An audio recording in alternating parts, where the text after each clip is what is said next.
Baik, Bapak Ibu hadirin yang saya hormati, sepertinya kita semua sudah tidak sabar. Saya undang dengan hormat presenter pertama kita yang akan membahas dinamika elektoral dan oligarki dalam pemilu. Kita beri tepuk tangan yang meriah.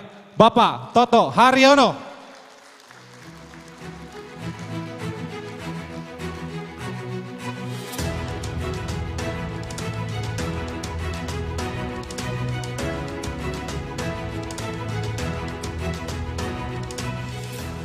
Baik, sekarang kita akan mengundang dengan hormat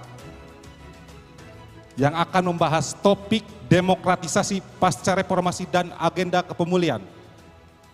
Kita beri tepuk tangan yang meriah. Bapak Bahtiar.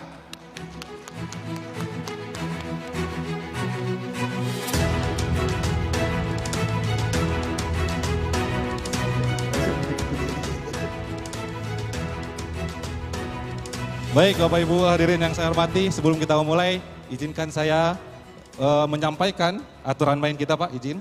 Di mana masing-masing presenter mempunyai waktu 30 menit dan nanti di 5 menit terakhir dan 30 detik terakhir akan kita beri tanda bel sebagai penanda bahwa waktu akan segera berakhir. Mohon izin Pak Toto dan Pak Bahtiar untuk duduk terlebih dahulu. Silakan Pak.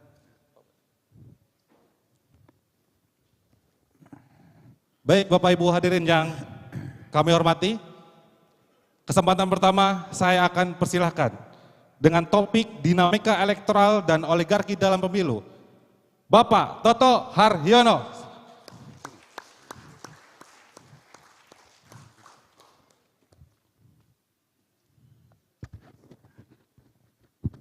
Assalamualaikum warahmatullahi wabarakatuh.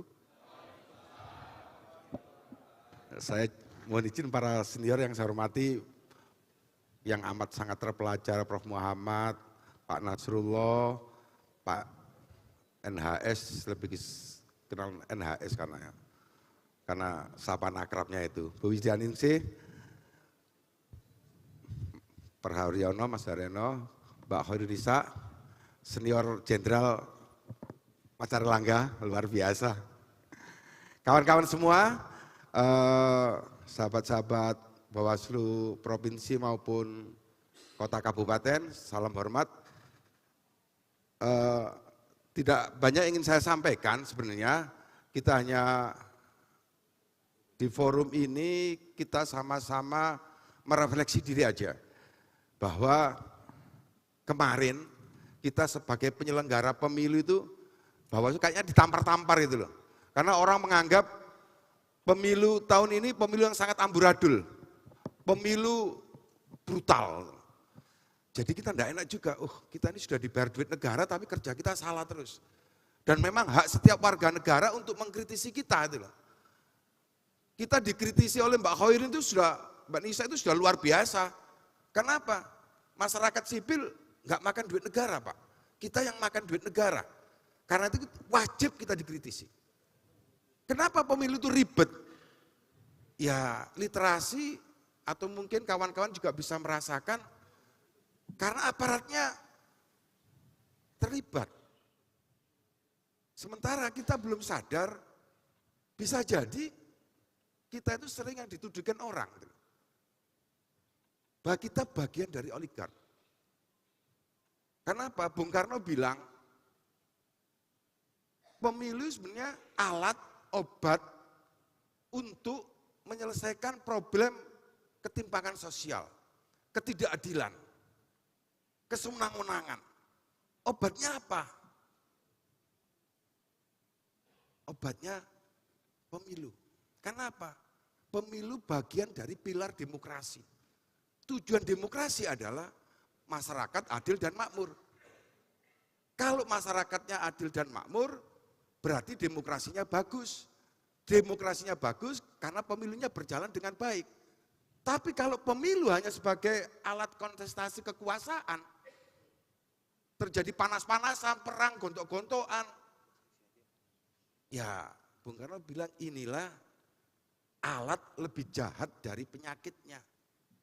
Yang mau kita obati kan ketimpangan sosial, tujuan demokrasi yang tidak tercapai. Dengan pemilu, dengan demokrasi. Tapi pemilunya malah bikin rusak. Kenapa rusak? Minimal ada 3 faktor. 1, oligarki. Yang kedua, otoritarianisme. Yang ketiga, netralitas aparat. Siapa aparat itu? Semua orang yang dibayar oleh negara adalah aparat. Dulu waktu mungkin aktivis lama itu sering ngomong aparat keparat. Karena apa?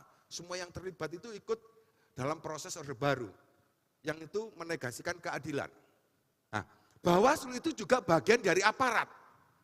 Kalau pemilunya brutal, pemilunya dianggap tidak mencapai titik demokrasi, maka yang salah adalah Bawaslunya. Dalam pertimbangan hukum di Mahkamah Konstitusi menyatakan salah satu pertimbangan hukumnya untuk menyelesaikan problem permohonan gugatan Mahkamah Konstitusi di Presiden kemarin, itu di pertimbangan hukumnya menyatakan bahwa untuk menyelesaikan perkara-perkara TSM itu tidak cukup 14 hari. Karena apa? TSM dalam pemilu itu juga bisa dibebankan pada MK, tapi juga menjadi tanggung jawab Bawaslu, aparat penegak hukum, dan DPR. Dan itu dibuktikan dengan ini memang kita semua merasakan. Kemarin pemilu kemarin kenapa dianggap brutal? Ya karena memang terbanyak dalam sejarah itu sahabat pengadilan yang mau amicus curiae itu ada 303 akademisi. Itu kan luar biasa dalam sejarah. Lalu ada dissenting. Dari 8 hakim, 3 dissenting bahwa pelanggaran TSM itu terbukti di beberapa daerah, tapi 5 majelis menyatakan tidak terbukti, tidak diterima. Dengan pertimbanganku salah satu tadi, kenapa mahkamah tidak bisa menyelesaikan dalam waktu 14 hari? Karena itu bukan tanggung jawab mahkamah, itu tanggung jawab Bawaslu, DPR. Kenapa? Oh DPR itu bisa menggunakan hak angketnya, hak interpelasinya. Aparat penegak hukum pada prosesnya, laporan-laporan yang ditangani oleh Bawaslu, bisa dilakukan sehingga bebannya MK tidak cukup 14 hari. Juga soal banyaknya permohonan untuk, mungkin saya nanti dikoreksi ya, untuk pilkada itu ada 327, yang dikabulkan 27, terbanyak dari pemilihan kepala daerah serentak kemarin. Juga untuk pemilihan legislatif, itu ada 300 lebih, yang dikabulkan 45, ada 44 PSU. Ini juga meningkat tajam. Siapa yang salah? Tentu ayo kita koreksi diri kita sendiri. Terutama kesalahan pasti harus dibebankan pada setiap aparat. Salah satunya adalah aparat penyelenggara pemilu, yaitu Bawaslu. Karena itu mindsetnya kita rubah sekarang. Bawaslu ini bukan pekerja pemilu, tapi Bawaslu adalah pekerja demokrasi. Karena kalau pekerja pemilu, ya kerjanya waktu pemilu. Selesai pemilu, selesai dia. Karena itu nggak salah kalau orang bilang, ad hoc kan aja Bawaslu. Uang kerjanya cuma tahapan pemilu aja. Tapi mereka juga salah. Kita itu bukan pekerja pemilu, kita itu pekerja demokrasi. Karena pekerja demokrasi masa bekerjanya 5 tahun per periodik. Setelah tahapan pemilu kita disibukkan dengan problem-problem teknis, pengawasan, pencegahan, penindakan. Nah, di luar tahapan kita lebih banyak melakukan upaya-upaya pencegahan sebagai pekerja demokrasi. Karena kita pekerja demokrasi, maka cara berpikir kita adalah kita berupaya melakukan pendampingan, sosialisasi tentang musuh-musuh demokrasi. Minimal saya sebutkan tadi musuh-musuh demokrasi itu ada 3. Oligarki, otoritarianisme, dan netralitas aparat. Oligarki itu saya lihat di nanti kalau saya itu kalau kerangka teoritik agak Pak Nasrul. Lupaan, saya maka harus baca.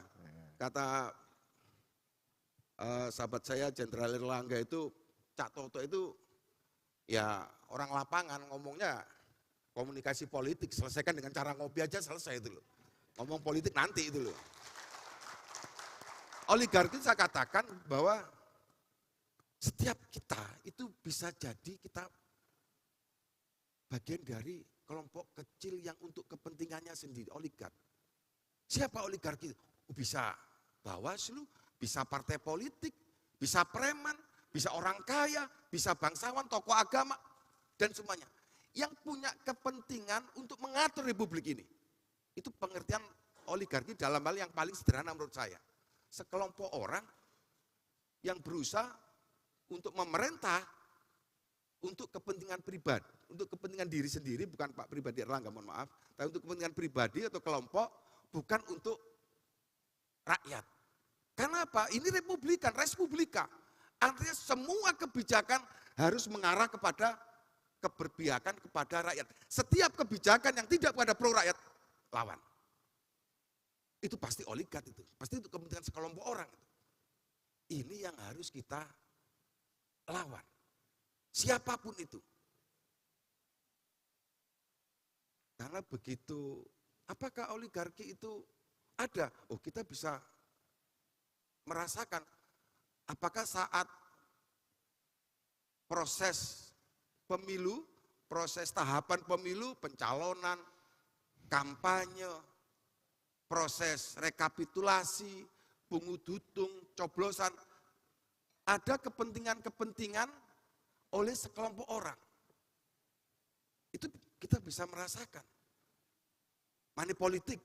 Oh, tentu yang punya uang bukan setiap orang negarawan. Tidak setiap orang punya sumber-sumber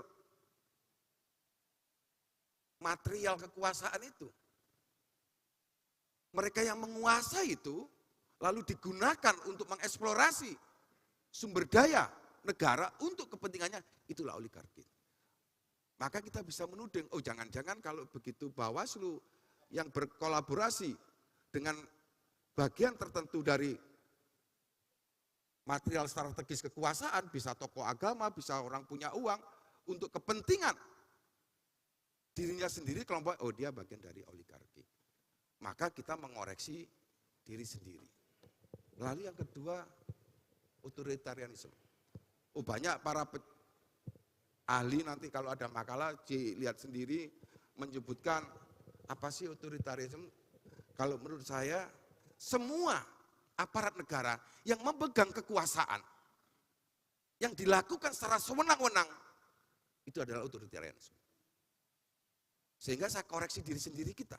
Apakah Bawaslu ini juga salah satu dari segelintir orang, sekelompok-kelompok yang menggunakan kekuasaan di batas-batas yang tidak wajar, di batas-batas yang di luar aturan hukum. Kalau iya, maka kekuasaan, kebijakan yang diberikan Bawaslu dan dilakukan dengan sewenang-wenang, misalkan melegalkan, membiarkan terjadinya pergeseran suara, menentukan pasangan calon. Kalau dia nggak memenuhi syarat, kita pura-pura tidak tahu. Karena kita mungkin takut dengan yang memberi rekomendasi kita. Lalu kita, biarin aja. Ini bagian dari kewenangan dia yang dilakukan dengan sewenang-wenang, dengan tidak melaksanakan. Tidak melaksanakan tugasnya, ada kesewenang-wenangan. Bisa jadi itu dilakukan oleh aparat negara. Ada beberapa ciri otoritarianisme. Saya lihat di sini yang pertama, menguatnya peran militer. Karena militer itu tentu komando, dia tunduk pada pimpinannya, bukan tunduk pada norma. Setiap struktur, setiap tindakan yang itu hanya bertumpu pada pemimpin, maka dia itu militerisme. Karena apa? Dia tidak tunduk pada norma, pada hukum. Yang itu masuk kepada sub-sub kekuasaan negara. Bisa jadi fasis. Kalau ternyata peran militer sangat kuat dalam sendi-sendi pengelolaan negara. Yang kedua, kecenderungan aparat kepolisian yang menggunakan kewenangannya secara berlebihan. Dalam pemilu, Bawaslu ini tidak masuk dalam isu-isu parcok, itu isu itu. Bagi kami, Yang penting ada nggak datanya? Kalau parcok itu masih isu, karena apa? Oh kita nggak pernah, saya tanya anak-anak, misalnya di Sulut, ada nggak laporan polisi yang terlibat memanggil orang yang dianggap salah korupsi, lalu ditekan lalu untuk memilih seseorang atau kelompok partai tertentu? Saya kata enggak ada. Enggak ada satupun laporan di Sulut. Berarti itu isu. Karena kita berpijak pada data. Tapi isu ini bisa, ya dulu ada film namanya Dark Justice. Kejahatan itu sulit untuk dibuktikan, tapi bisa dirasakan. Karena isunya parcok, walaupun datanya, faktanya enggak ada, tapi itu menjadi salah satu bagian kita untuk merefleksi diri. Karena itu MK sudah sangat luar biasa membuat putusan 136 yang mensinkronkan pasal 71 dan 188 yang menambah 2 frase subjek hukum. Kalau dulu pasal 71 itu ASN, pejabat negara, pejabat daerah, kepala desa, anggota TNI, Polri tidak boleh membuat keputusan atau tindakan yang merugikan menguntungkan peserta. Pasal 71-nya ada. Tapi 188-nya tidak ada di sanksi pidananya. Lalu MK memutuskan lewat putusan 136, disinkronkan pasal 171 sama 188 sehingga ditambah 2 subjek hukum, anggota TNI, Polri bisa dipidana kalau melakukan tindakan. Nah, sayangnya, kalau menurut saya sih pribadi, ini pasal putusan MK yang sangat dasar, sangat luar biasa sebagai fundamental demokrasi, yang itu menjadi tuntutan reformasi. Tapi mungkin saya yang kacamata saya kurang lebar ya, tapi hampir sedikit pengamat politik, aktivis pemilu yang mengeksplorasi ini menjadi gegap gempita. Harusnya ini kan dikabarkan kepada semua orang. Hei kawan-kawan mahasiswa, nelayan, petani, masyarakat, perguruan tinggi. Nanti pokoknya kalau ada anggota polisi, anggota tentara yang terlibat, pidana. Tapi ternyata ini tidak dieksplorasi. Saya bilang, kenapa ini? Apakah cara berpikir saya yang salah? Ini putusan yang sangat fundamental, tapi yang kita anggap sebagai para aktivis dan cerdik pandai sekarang asik-asik aja, dianggap biasa-biasa saja, tidak gegap gempita ya mungkin kurang seksi dibanding dengan misalnya putusan 135 tentang dikotomi kepala daerah. Yang ketiga, mobilisasi dukungan aparatur sipil negara. Semua orang merasakan bahwa mobilisasi kepala desa, aparat, karena sistem mekanisme sekarang misalnya ada kepala daerah, kalau nggak ikut, kalau kalah nanti yang kepala, yang pejabat bisa dibuang di daerah pinggiran. Itu yang membuat akhirnya aparat, karena aparat itu kan punya kewenangan Pak. Inilah yang tidak boleh dari netralitas aparatur sipil negara. Saya lanjutkan yang dari yang tadi. Yang keempat, selain mobilisasi aparatur negara, kita semua tahu juga praktek-praktek politik uang yang sangat tinggi, yang itu juga masuk di rumusan Mahkamah Konstitusi lewat bansos-bansos, sehingga dalam satu pertimbangan hukumnya secara spesifik MK menyatakan bahwa bansos ini harus diatur lewat undang-undang. Tidak boleh diberikan liar seperti kemarin. Kenapa? Ini menjadi penting, karena begitu bansos ini, kita belum sampai pada titik kesadaran masyarakat kita bahwa bansos itu adalah kewajiban negara. Hak rakyat untuk menerima itu. Jadi ini bukan kayak Mesias, Sinterklas dikasih hadiah, rakyat dikasih bansos, seakan-akan lalu ini duit saya pribadi. Loh, ini duit negara, anggaran negara. Kita beri kesadaran bahwa yang kamu terima itu duitmu sendiri, duit pajak gitu. Nah, ini bagian dari Bawaslu untuk mengingatkan itu. menyadarkan kembali kepada masyarakat, bansos itu bukan miliknya pribadi kelompok loh. Bahwa bansos bisa dilaksanakan peserta pemilu yang terpilih baik menjadi presiden, kepala daerah, sah mengeksplorasi menggunakan semua aparatur negara untuk mendukung visi misinya. Wajib hukumnya. Sehingga apa? Oh, rakyat tahu kalau dia menggunakan untuk kepentingan membuat kebijakan yang berdampak pada masyarakat, maka dia akan dipilih lagi. Nah, bansos ini menjadi kebijakan yang wajib didukung. Kenapa dia menggunakan uang untuk kepentingan masyarakat, mensejahterakan dalam kondisi negara yang memang kurang pendapatannya. Tapi ini tidak bisa disalahgunakan dan rakyat harus diberi penyadaran bahwa bansos itu kewajiban negara.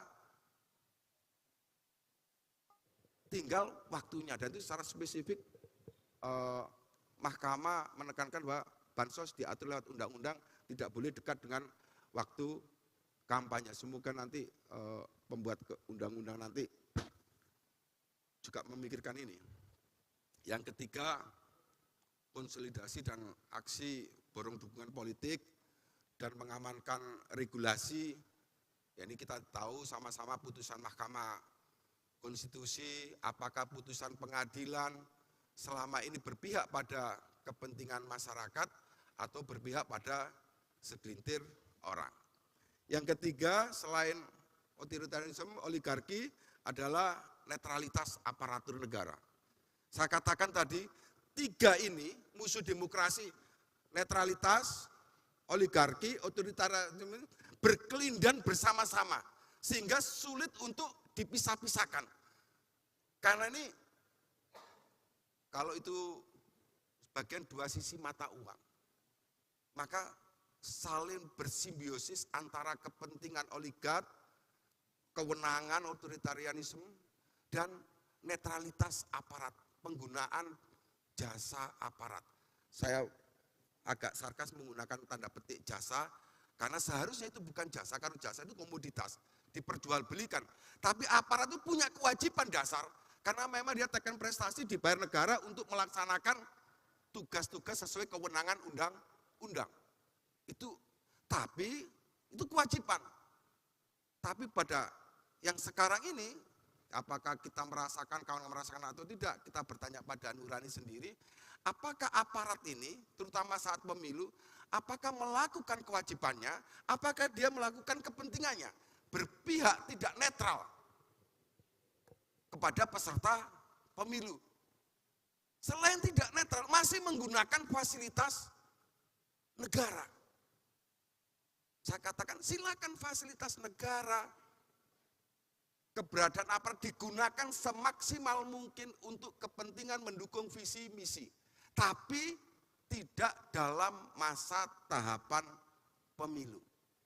Misalkan saya katakan tadi, mendorong yang saya katakan tadi di pasal 71, kepala desa, aparatur negara untuk terlibat memenangkan partai politik maupun peserta pemilu.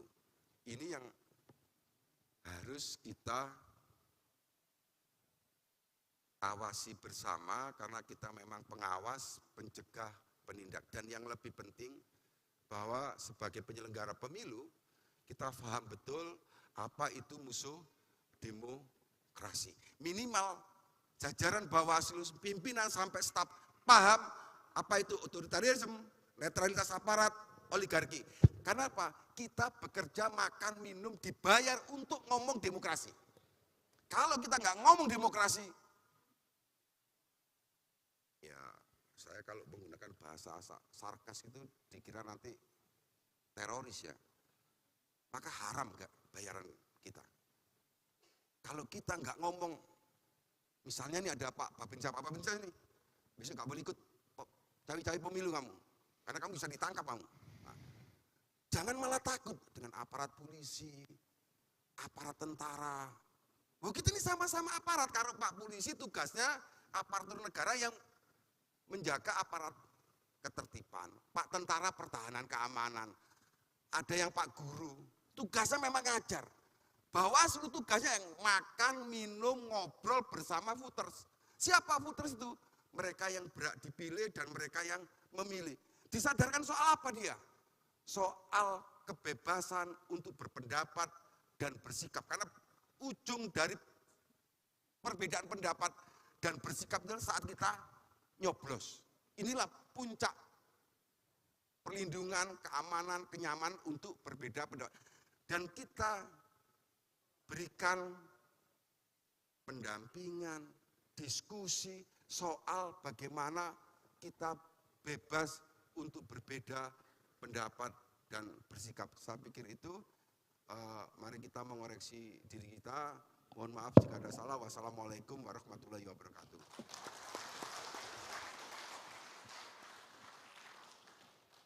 Baik, terima kasih. Presenter pertama kita, Pak Toto Haryono sudah memaparkan materinya.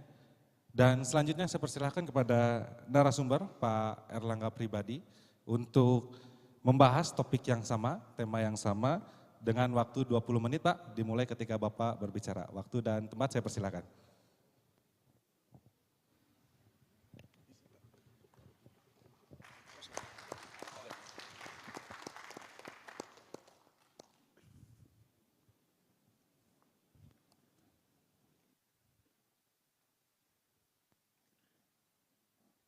Tes. Oke, baik. Assalamualaikum warahmatullahi wabarakatuh. Waalaikumsalam. Selamat pagi buat kita semua. Yang terhormat, yang hadir di sini semuanya, bapak-bapak, ibu-ibu. Ya baik, sebelum saya memulai presentasi saya, tadi diutarakan oleh Mas Toto ini sangat penting. Kenapa sangat penting?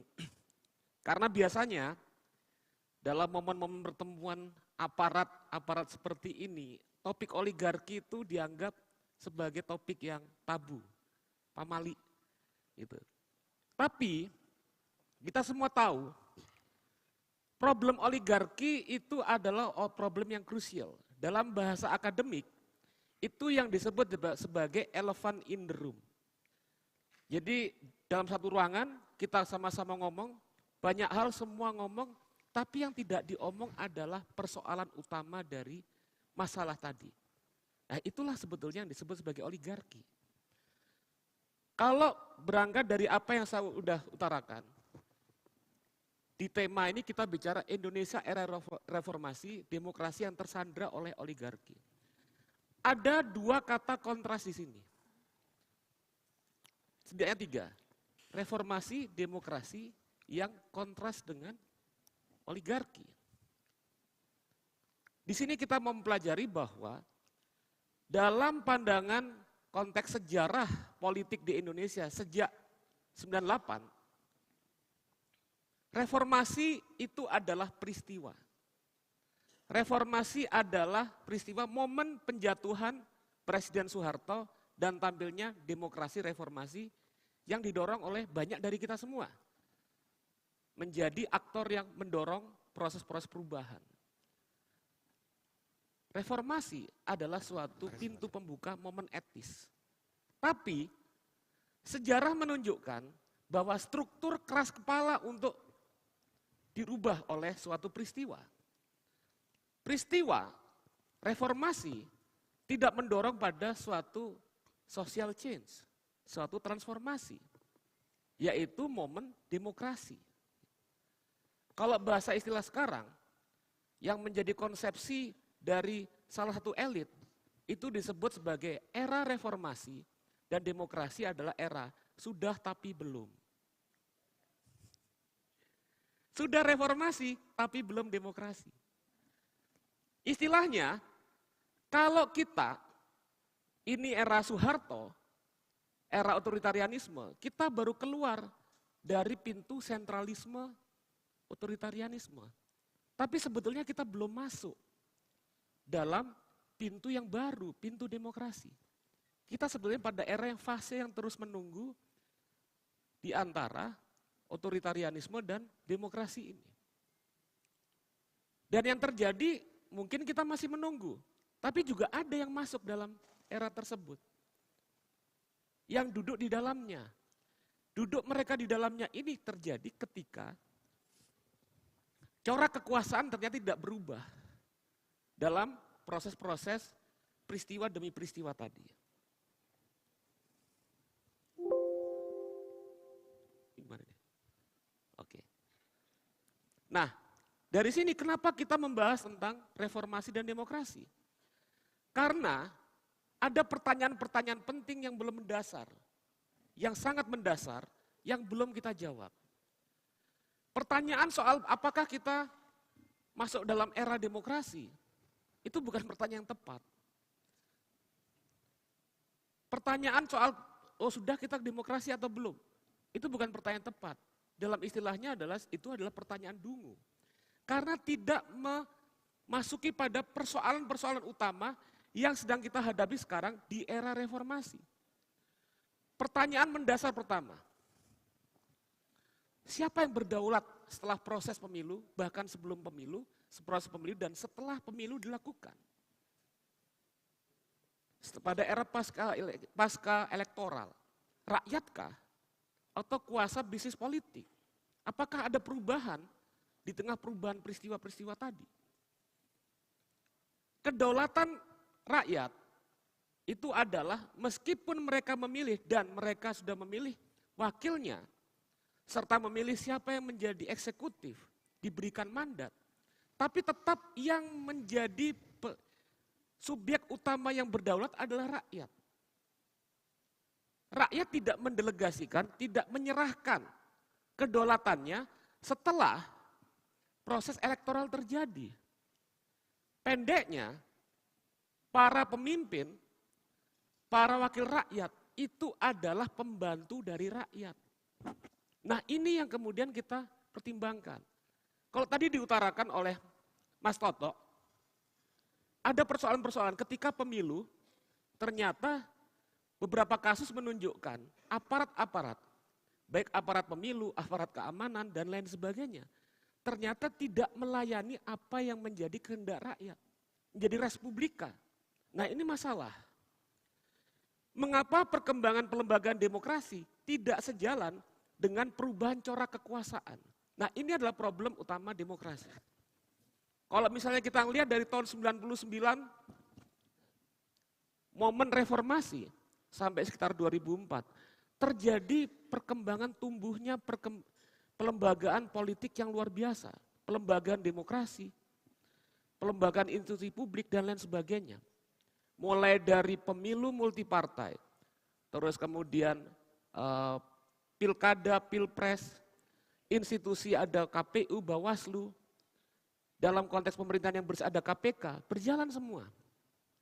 Tapi ternyata peristiwa-peristiwa pelembagaan politik yang berkembang tidak diikuti oleh perubahan corak kekuasaan. Nah inilah kenapa kita berdiskusi di sini untuk membahas tentang apa yang saya sebut sebagai elephant in the room, yaitu oligarki. Nah, mengapa pemilihan umum tidak kunjung menjadi pendorong perubahan kualitas demokrasi? Pemilihan umumnya bekerja. Aparat-aparat dari pemilu, dari elektoral bekerja dengan giat. Momen-momen pesta rakyat demokrasi bekerja, tapi tidak ada perubahan kualitas. Dorongan perubahan rezim tidak mengarah pada penguatan kualitas demokrasi. Nah ini problem-problem dasar ketika kita berbicara tentang apa yang menjadi masalah, ada yang salah dalam perkembangan demokrasi kita. Persoalan bahwa apakah kita bisa menundukkan problem oligarki, nanti dulu, tapi setidaknya bagi para aparat demokrasi, aparat elektoral, kita paham apa yang menjadi persoalan kita. Bukan karena kita tidak rajin, bukan karena aparat demokrasi ini kemudian tidak datang ke rakyat, bukan karena kita tidak menjalankan persoalan-persoalan yang dihadapi dan dijawabnya dengan tidak baik, bukan. Tapi ini adalah problem yang sifatnya struktural, terkait dengan power. Wawasan inilah yang penting kita gali. Nah, apa yang berlangsung pada reformasi 98? Saya sebut transisi tanpa transformasi. Saya utarakan kejatuhan era Orde Baru sebagai peristiwa politik diikuti oleh berbagai macam tumbuhnya perkembangan demokrasi. Apa yang sedang berlangsung, setidaknya dari tahun 1999 sampai 2000, saya menegaskan 2019, perkembangan pelembagaan politik di Indonesia sungguh luar biasa. Kualitas demokrasi pelembagaan kita itu first rate. Yang disebut diapresiasi oleh banyak lembaga internasional terjadi Big Bang, demokrasi dan desentralisasi. Terjadi liberalisasi politik, multipartai, pemilu, institusi pengawas, institusi penyelenggara pemilu dan lain sebagainya berjalan dengan baik. Terjadi desentralisasi kekuasaan. Tapi yang menjadi persoalan, struktur ekonomi politik tidak dibongkar. Persoalan yang kemudian diusung oleh kita semua tahun 98, misalnya Mas Toto dan yang lain, mentornya ada Prof. NHS, terkait dengan bagaimana kita mendorong pemerintahan yang bersih dan bebas KKN. Sampai sekarang masih jauh. Itulah yang saya sebut di awal bahwa kita ini masih di pekarangan rumah, belum masuk ke rumah demokrasi. Apa yang kemudian muncul di situ? Bahwa para elit-elit lama, kekuatan-kekuatan lama, ini istilahnya baca bukunya Charles Darwin tentang evolusi. Apa maksudnya? Mereka ini bisa eksis dan survive, mereka ini masih bisa kuat, meskipun rezim Soeharto dijatuhkan pada waktu itu, karena mereka mampu beradaptasi dan menguasai keadaan setelah era reformasi. Mengapa mereka mampu beradaptasi? Karena di satu sisi, mereka memiliki resource. Mereka masih memiliki resource politik. Mereka lah kekuatan-kekuatan lama yang 32 tahun dilindungi oleh inkubasi ekonomi politik Soeharto yang dekat dengan akses kekuasaan dan birokrasi, yang dekat dengan akses money, yang dekat dengan ekonomi capital. Sementara kaum reformis itu kemudian tidak bisa beradaptasi dengan baik. Karena apa? 32 tahun kalangan-kalangan reformis itu dihantam dan dihancurkan basis sosialnya. Oleh karena itu, yang terjadi, elit lama inilah yang survive. Mereka menguasai partai-partai politik yang ada di Indonesia. Dan sampai sekarang, partai-partai politik itu sekarang kita tidak lihat apa agenda-agenda reformis yang diusung. Hak asasi manusia mangkrak. Protokol lingkungan hidup sebagai perlindungan bagi rakyat mangkrak juga. Kemudian isu-isu terkait dengan agenda-agenda yang lain, terkait dengan problem sosial inequality, ketimpangan sosial, nggak bunyi. Nah inilah yang membuat demokrasi di Indonesia lahir dalam proses kompromi dengan kekuatan oligarki. Yang pelan-pelan, yang disebut sebagai kekuatan reformis ini terserap dalam logika bermain dari kekuatan oligarki. Tinggal 8 menit. Nah, karena kita bicara oligarki secara konseptual, kita akan coba melihat apa itu oligarki. Jadi oligarki itu sebenarnya sistem kekuasaan. Dia bukan hanya person to person. Dia bukan hanya orang-orang kaya. Tapi oligarki, kalau tadi diutarakan misalnya dari Aristoteles, bahwa suatu sistem kekuasaan yang dikelola oleh segelintir kalangan, kelompok. Yang menunjukkan relasi kekuasaan yang berlangsung pada era sekarang berbasis kepemilikan sumber daya. Sumber daya alam, sumber daya ekonomi, sumber daya politik. Jadi tidak ada perubahan terkait dengan yang disebut tidak adanya perubahan kualitas demokrasi. Bahwa sumber-sumber utama dari aktor-aktor elit itu tetap adalah mereka yang memiliki kekuasaan terhadap sumber ekonomi dan politik. Dan mereka memiliki kemampuan utama untuk tidak saja menguasai atau menentukan kebijakan. Penentuan mereka terhadap kebijakan sangat didukung oleh kemampuan mengontrol partai politik, parlemen, dan hukum. Disinilah yang disebut Institusi demokrasi yang disandra oleh oligarki, dia sedang dibajak oleh kekuatan-kekuatan dominan lama yang kemudian membatasi pemajuan agenda-agenda yang diusung dalam dorongan reformasi. Tujuan utama apa yang hendak dicapai oleh oligarki power?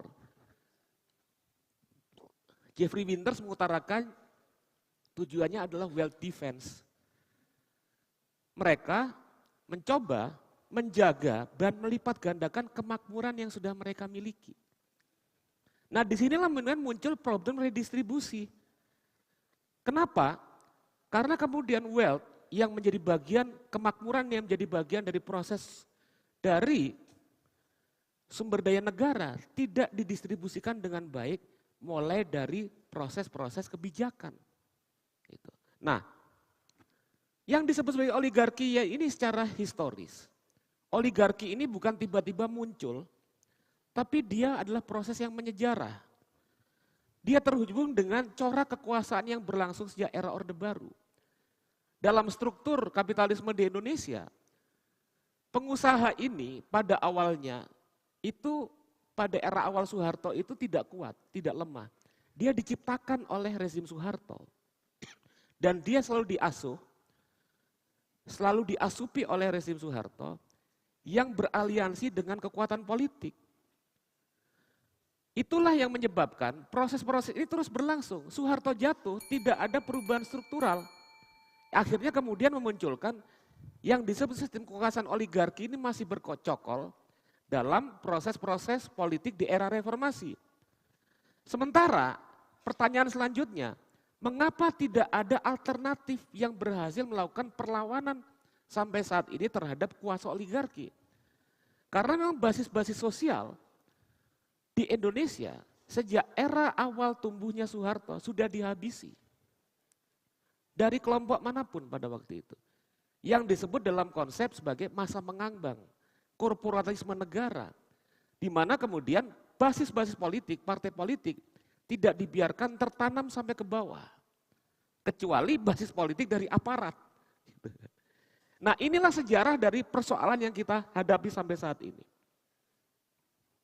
Nah, ini teoritik bahwa Robinson dan Hadis, kebetulan para profesor saya, dia mengutarakan bahwa oligarki adalah suatu proses di mana secara struktural kekuatan-kekuatan lama mampu melakukan reorganizing power, reorganisasi kekuasaan. Jadi semua kita capek-capek dulu reformasi, berjuang demo di Senayan, demo di DPRD masing-masing, itu untuk dengan tujuan gagasan-gagasan untuk merubah Orde Baru, pelembagaannya berubah. Tapi kemudian pelembagaan baru ini menjadi jalan bagi reorganisasi kekuatan lama. Nah, inilah yang kemudian kita khawatirkan kenapa sampai sekarang tidak bisa kemudian berubah. Tapi justru yang berlangsung adalah kita takutkan ada jalan mundur.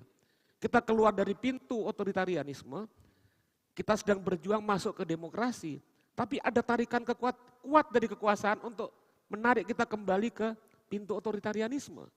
Ini yang menjadi persoalan mengapa para aparat demokrasi itu juga harus berpikir tentang masalah-masalah seperti ini.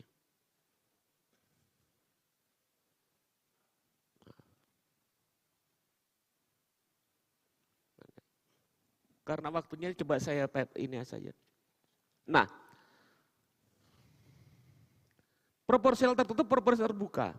Pada era proporsional tertutup, oligarki bekerja melalui rumah partai politik.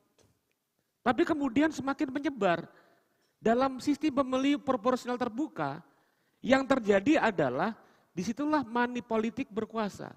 Yang disebut sebagai oligark, sebagai kekolangan orang-orang kaya, orang-orang terkenal, itu kemudian semakin membuat partai politik menjadi rental. Cara mereka untuk berkuasa. Itulah kenapa kemarin pada saat diskusi di Bawaslu di Jawa Timur, saya bilang bahwa untuk reformasi kepartean setidaknya ini membentengi bukan menyelesaikan masalah. Bahwa kader-kader yang mau nyalek minimal 5 tahun harus ada yang jadi kader partai. Kenapa demikian? Kalau mereka punya logistik, mereka punya kekuasaan segala macam, setidaknya bangun partai dulu. Sumbangan kontribusinya jelas. Agar partai politik kastanya tidak menjadi sudra, hanya menjadi rental bagi orang-orang kaya, orang-orang berkuasa, orang-orang yang punya power untuk masuk kekuasaan. Dan kalau kita lihat misalnya, persentase sekarang 6 dari 10 anggota dewan legislatif itu adalah dari basis pengusaha. Bayangkan dengan komposisi yang lain. Gitu. Nah inilah ada problem juga terkait dengan partai politik yang tidak menjadi, kalau istilah Bung Karno, penyambung lidah rakyat. Penyambung lidah oligarki. Ini kemudian jadi masalah.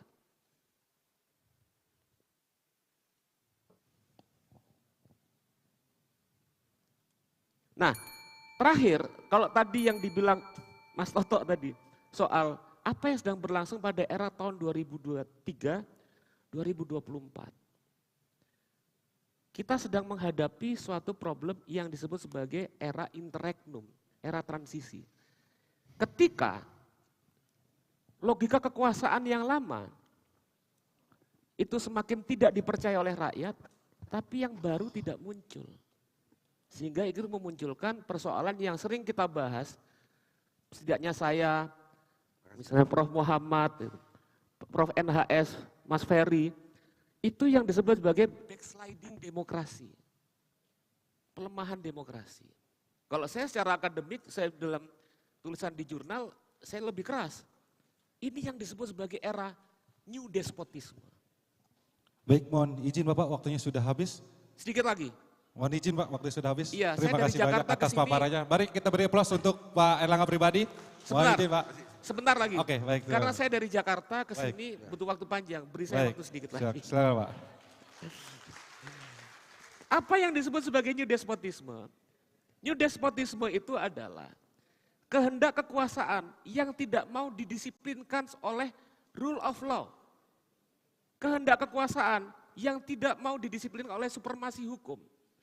Sehingga kemudian memunculkan, kalau pada era demokrasi oligarki tumbuh sampai 2019, yang muncul adalah oligarki bersiasat dengan institutional reform, dengan regulasi. Mereka bersiasat, terjadi ketegangan. Selanjutnya, indikasi new despotisme muncul ketika hukum dan regulasi disesuaikan untuk kepentingan dari mereka yang berkuasa. Terima kasih.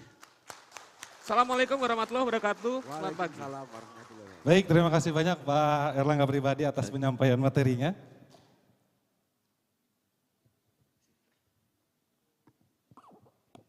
Sangat menarik ya, apa yang disampaikan oleh presenter pertama dan juga narasumber mengenai dinamika elektoral, bagaimana demokrasi dan juga oligarki saling berkelindan.